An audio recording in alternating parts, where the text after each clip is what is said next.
Hey, what's up guys? This is Church of Caboose and welcome back to my corner of the internet. In this video, I'm going to show you guys how to do the GrandMaster Nightfall on the Devil's Lair for, I guess, kind of more or less casuals or folks that haven't done a GrandMaster before, which also includes me. Yours truly, Church of Caboose. I never tried a GrandMaster, or at least not very intently, until this season, and mostly it's because of those adept weapons you now get for doing these GrandMaster Nightfalls, or at least they have a good chance of dropping. So before I give you guys quick the little guide thing, I just want to explain a little bit about the weapon drop rates, but also tell you guys to subscribe to my channel.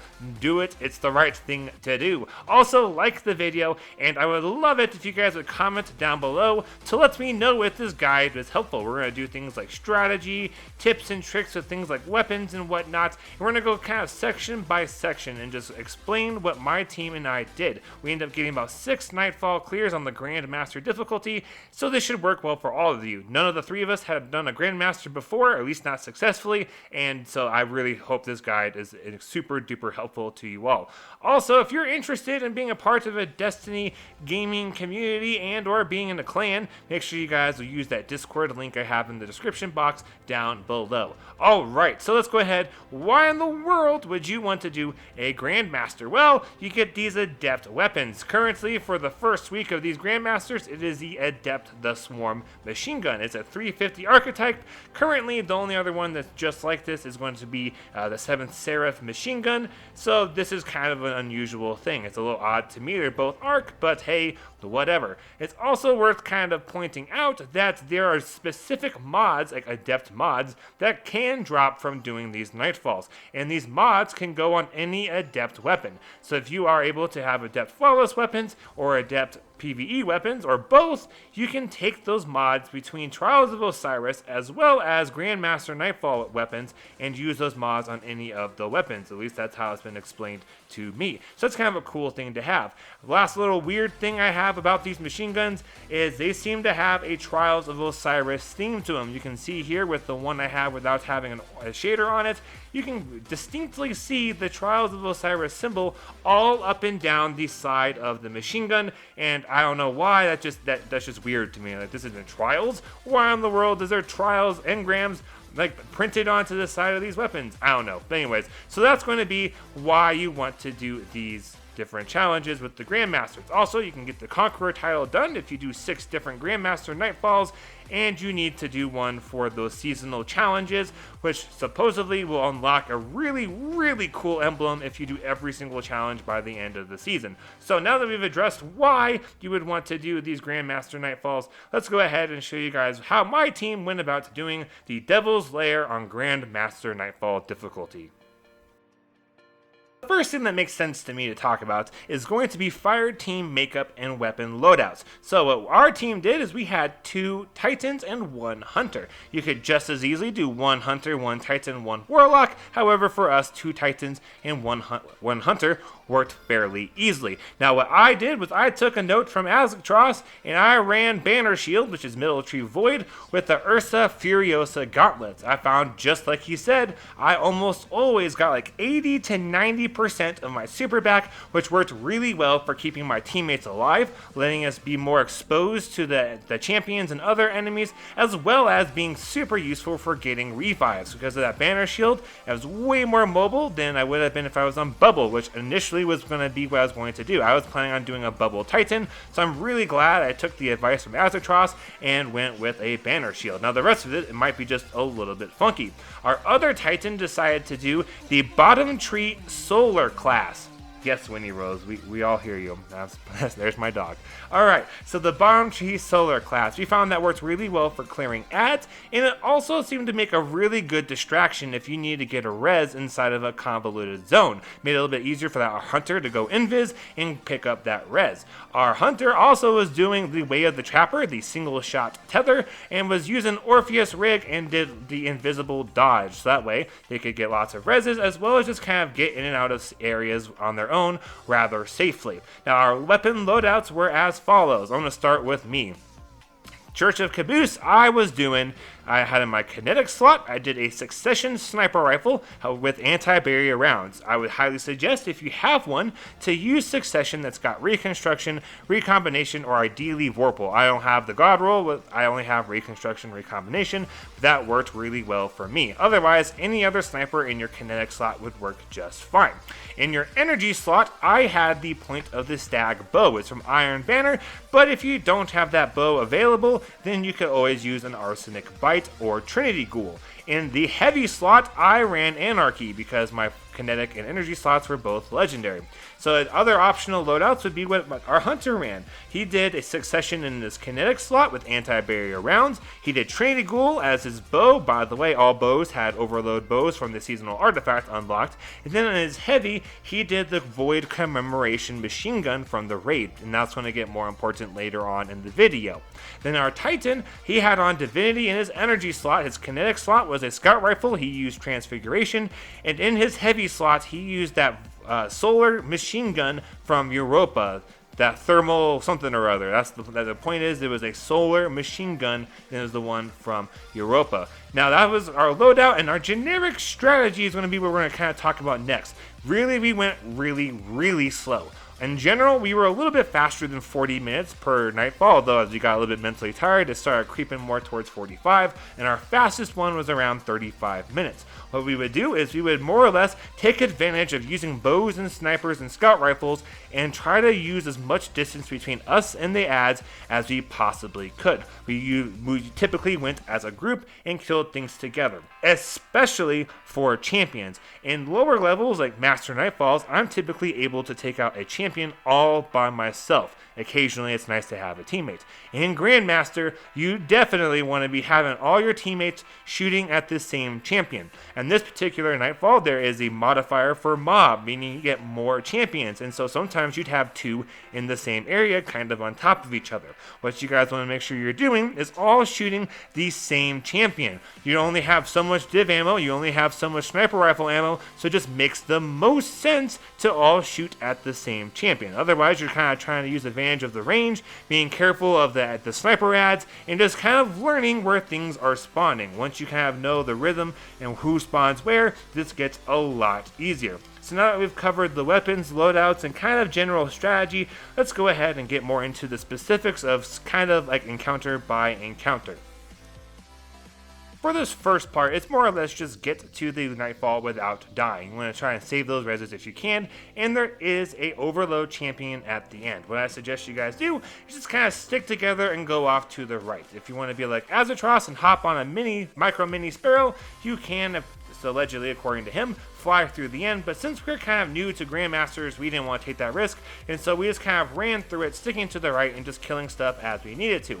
Eventually you'll get towards the end and you're going to have a little patio porch type thing that usually has a shielded captain or a shielded servitor. Make sure you kill those enemies inside that little porch thing, because if you don't, they'll be behind you coming up to clap your cheeks while you're trying to take out that first champion, which is an overload. Just some general advice for these champions: make sure you guys are using Divinity and your overload bows. Once you hit the Divinity on the champion, switch to your sniper rifles and just unload. You'll probably kill them really quickly, as opposed to just everyone using their kinetic overload weapons. Alright, let's talk about the next section. Alright, so our next two parts are fairly similar to the beginning, only now you're more or less in the official Nightfall. You're traversing from the indoors, getting into the first big main fight area. In this little hallway, as you see, we're going to have a bunch of hive that will eventually rush at you, as well as an anti-barrier knight. Now that knight is going to do a lot of splash damage, so staying spread out is a little bit helpful. Also, if you can keep void corners that would kind of condense that splash damage into your own face, that will also help you out. But the same strategy applies. This is where you're going to want to use something like your Anarchy, tack the Anarchy onto the anti-barrier knight. It will do some damage, eventually it'll put up the shield, and then you guys just pop that with your sniper rifles, Divinity, and then boom, it's done. In this next little section, you're going to have a solar wizard. If you do not have solar on, this is going to be the first really tricky part because of match game. It's also worth noting you want to kill all the champions because that's what gives you more revives. Because in GrandMaster, you are limited on how many times you can revive yourselves and your teammates, as you can see down there in the bottom right. Once once you die, you cannot respawn unless your teammate revives you. Once you're out of respawns, your teammate has to either kill a champion on their own or with just their partner while you're down, and to get you up, or you guys just kind of be like, ah, screw it, it's over, and start over again. So make sure you guys are killing all of those champions, if for no other reason than to get lots and lots of revives. So the good news is there's lots of champions, so you get lots of revives. I would suggest, in general, going after these champions just like you see on screen. Strategy really is to kill as many of the ads around these champions as you can before engaging the champion. It just makes it more likely for you to survive, as well as makes it a lot easier for you and your teammates to worry about only that champion and to burn it as fast as possible. Well, you'll see more of this on screen as you go throughout the rest of this Nightfall, but now we're on the first big series of fights in this first big giant room, so we're going to go ahead and cover what you guys want to do for this entire series of the fight. The little intro part, do just the same as we were already doing. Just kind of take your time, be aware off on the left you're going to have some snipers, just like you see me looking there with my bow on screen, and then my controller died, and then otherwise you're going to have a couple of solar shielded wizards and some arc knights, as well as an anti-barrier knight and an overload captain. So now we're going to talk about the rest, like the main meat and potatoes of this room.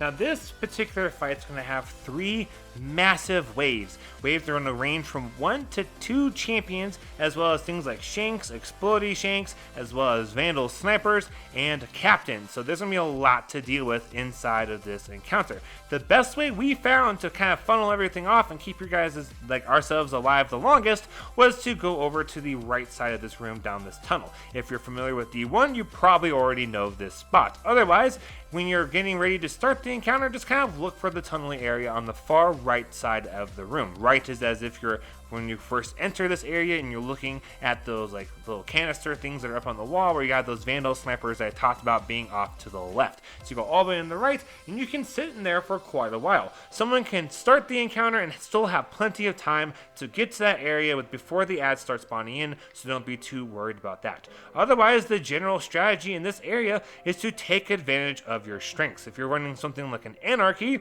then you want to try and line up some of those shots across once you learn where the Shanks are coming. If you're doing something like a Hunter, then your Tether is going to be fantastic for stunning lots of ads. There's going to be a part where there's 2 overloads plus a whole bunch of other ads that are pretty much all on top of each other right in that area where you are hiding out at. And it's not as stressful as it sounds. If you do this where you all focus one overload and then the other, they go down relatively quickly and it's not that big of a deal. One big advantage of this area is revives are not that hard. If someone dies like down in the dirt there, like where you can see Edman is at, it's not too bad to go and get them, especially if you're running the Titan with the banner shield. You just use that super, hold up that banner shield, suck up all the extra super energy you can while you're going around safely getting a revive. It's a pretty safe area.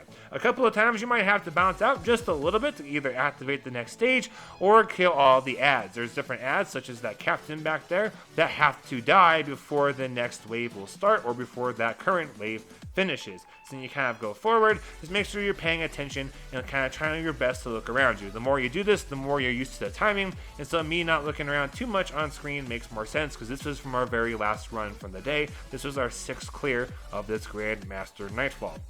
And that is more or less the strategy for this area. On that bridge thing that I can kind of see on screen up on the left, that's where most of the snipers are going to tend to be at. Then the second wave, you're going to have a bunch of hive, including some wizards spawn in. So if you have that solar, you definitely want to use those solar weapons to bring those shields down. You're going to also have at some point during that second wave is going to be the 2 overloads.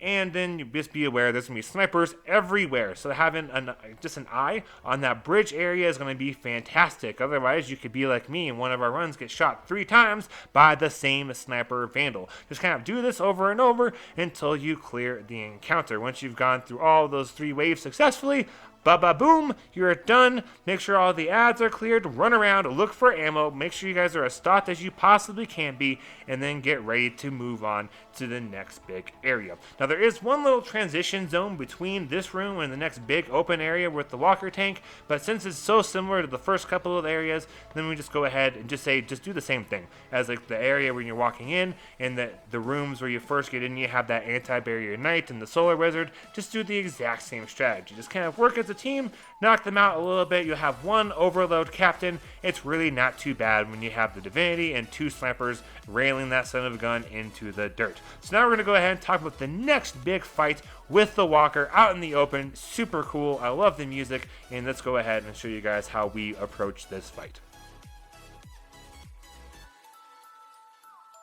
Alright, this big open area called the Blast. So notice right off the bat, when you enter into this room, you have a bunch of ads with the anti-server barrier servitor. So you want to make sure you get rid of all the ads that are not shielded as best you can and deal with that anti-barrier servitor. If you're running with a middle shield like banner shield titan such as I am running, it's not too bad. Just pop that banner shield, hold it open, your buddies can shoot through, get rid of a bunch of those sniper ads like those vandals on top of that building's roof, and then you guys could easily take out that anti-barrier servitor. Otherwise, just be aware that that anti-barrier is there and you got all these snipers and everything going on. It's also worth noting immediately out and to the left, that building on the rooftop immediately to the left right there has a sniper, and as you're about to see, boom, you get one shot by that sniper. I already knew that guy was there. I was looking, but still, he got me to it. All right, now it's going to be just kind of just a heads up for the opening of this room. The rest of this area can really kind of have a lot of personal preference, but here's what my team and I did.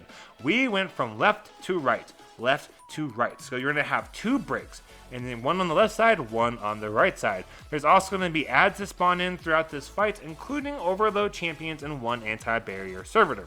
When you are getting on these overload champions, there's usually one that spawns around the left side area by that first brig over there on the left and can kind of go down by that bridge. That one's relatively easy to take out as a team. You just have to be aware of that walker all the way in the back trying to shoot you guys out. It's also possible to shoot the little guns off of the walker. There's like these little guns sticking out underneath kind of by its toes. So you got that big giant gun, then you got like the little guns. You can shoot out the little guns and it does make it a little bit easier. However, it takes a lot of time. We only had one person, Mr. Edman, who was really dedicated to taking care of those little guns. The rest of us were kind of just going around taking care of ads, calling out where the overload champions were at, and dealing with the brigs. Now, I would highly suggest you guys try and do these brigs together, because once the brigs are opened up so you can hit their crit spots, eventually it'll jump into the air, and if you're not very fast, it's going to put down a really heavy explosion that's a little bit delayed, but has a surprisingly wide kill radius, and so if you kill it fast enough, that never happens, and so it's just kind of a little bit easier for you. So if all 3 of you guys are doing the left brig and then the right brig, or if you prefer right and then left, it's just going to be a bit easier. For the rest of it, just use range to your advantage. If someone is running Anarchy like I was, you can do damage to the walker at a distance. Just kind of figure out how to gauge the bullet drop, put 2 rounds on that walker, and then just kind of walk away and deal with whatever else is that you got to deal with. The same thing applies to all the champions. Make sure you guys are having that divinity blow that champion into the dirt while you guys are unloading with sniper rifles, and they go down rather quickly. There's a lot of champions in this area, like a lot. So there's probably 4, maybe 5 if I remember correctly in this area. So whilst you can easily regain a lot of lives, you also want to be careful, because in the boss fight, the next fight, the final part of this GrandMaster, there's only 2 champions that you get in the middle of your fight to try and save you. So you get a total of 4, 2 before the boss fight, like in that opening room, and then 2 in the middle. So you don't want to burn through all of your lives, because if you then get stuck in a 1 situation where you're the last man standing in the last fight, you got a long ways to go. So be paying lots of attention to that walker. That big explosion, you'll see a red line target thing mark where it's going to blow up. Just get away from that as fast as you can, and otherwise just do what you can at a distance. Be smart, be safe, use that banner shield, and eventually you will get this done. This is a very mentally taxing encounter, so just hang on in there. Eventually you will get this done.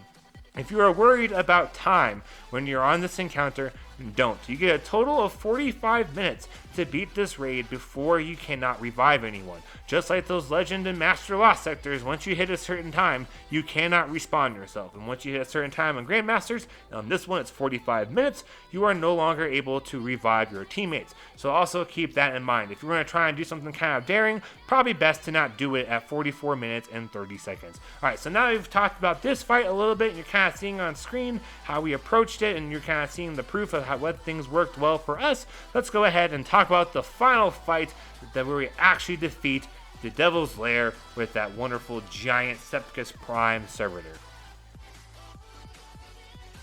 Now, just like y'all can see on screen, we're also going to want to use that banner shield in order to safely begin this encounter. There's 2 overloads, so another 2 chances to get more revives stacked up, as well as all of those dregs. Once the dregs and 2 overloads are defeated, the boss will kind of wake up, it'll become damageable, and the encounter will begin. So I highly suggest your Banner Shield Titan just to help diffuse all of that damage incoming that one spot. Like, that's a kill zone. Like, if you're in the military, that's the kill box. Like, you're most likely going to die if you don't have some way of protecting yourself against all that damage. So the Titan Banner Shield works perfectly. Now, for the rest of this is going to be another kind of long fight. There's going to be things like Void Servitors that block off more damage and make the boss immune, and all kinds of ads and things might try to rush you. So the key is going to be to use this room that you see right there on screen is going to be your quote-unquote safe room. For the most part, ads will not go in there. Occasionally they'll kind of rush. You're able to see these servitors that will probably show on screen at some point that are going to keep that boss immune, and it's a great place to be just kind of sitting, taking away all those ads. And the only thing you need to be aware of is there is kind of a downstairs portion. Now, in our experience, ads didn't really come up from that stairway from down below, but you can kind of check, make sure, occasionally put down some anarchy, and you'll be just fine. For the most part, like 95% of the time, we didn't even worry about those stairs because nothing really was coming up. I don't know if that was intentional by Bungie or if it's not working as intended. I don't know, but the point is, for now, take advantage of it. For the rest of this fight, we're going to have phases where the boss is immune. When the boss is immune, that means there's 4 void servitors that are making the boss immune, and you have to have something void in order to take that shield off because it's match game. It's going to take forever if you're just using your arc bows. So having that void heavy, like that machine gun I mentioned earlier, is going to be super duper useful.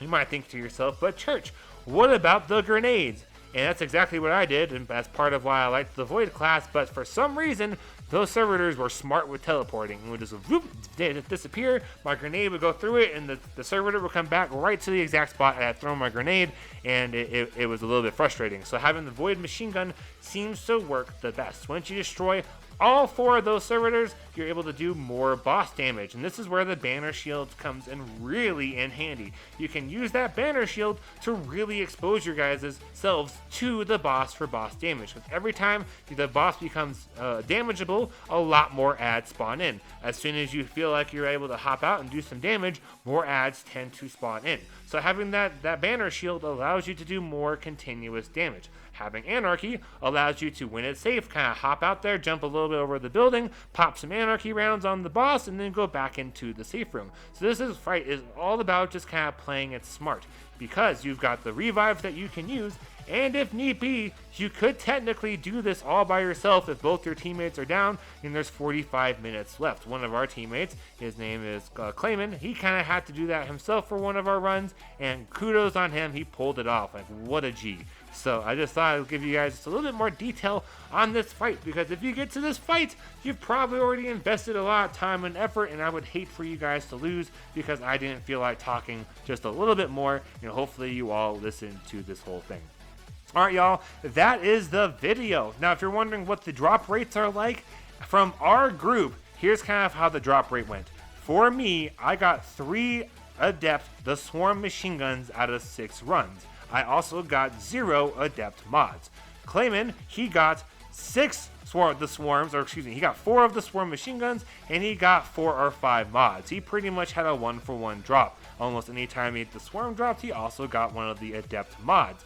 And then for Edman, it was rather similar. He was kind of between me and between Clayman. He got a couple more, he got like 4 or 5 of those the swarms, and he got like 2 or 3 of the mods, so somewhere in the middle. So this kind of should give you an idea of the drop rate. Like I've done now 6 Grandmaster Nightfalls successfully, and I have 0 adept mods, which kind of has me a little bit annoyed. So I want to spend some more time this weekend trying to do it out, as unfortunately Trials is around. So hopefully I get some of those mods, especially the ones I want, relatively quickly, so that way I can get back down and into doing some Trials for you guys. And hopefully Trials isn't disabled for the 3rd time this month. Alright, so that is the video. If this was helpful, please comment down below. I want to know if this kinds of stuff is useful to you guys. I really want to do Conqueror, so there's a good chance I will try to do every single Grandmaster. And if this is something that you guys are like, yes, give us more of this kind of content, this was really helpful, I would be much more inclined to doing a guide type of a thing such as this for the other Grandmasters. So make sure you guys let me know, as well as subscribe to my vid channel and like the video. All that information helps you to know what kinds of content you guys like. So if giving a comment is too much, maybe at least hit the like button if you want to see more stuff like this. Alright y'all, thank you all so much for watching. I really appreciate it. This Grandmaster is a lot of fun. I was so used to trying a Grandmaster and being like, oh my gosh, this feels impossible. And then either I got better, or I just kind of got a different mindset, or maybe all 3, this Grandmaster might be just a little bit easier. There's no attrition on it this week, which means the health side is not as bad as it has been in past Grandmasters, so take advantage of this. That's why I did this leading up to a weekend. I figure there's more people that are going to be like, nah, screw Trials, I can get adept weapons inside of a Grandmaster, and so hopefully this helps you guys all out to beat this Secpress Prime and get your wonderful adept loot. Thank you guys all so much for watching. I am Church Up Caboose. Have a great week, and happy grinding, y'all.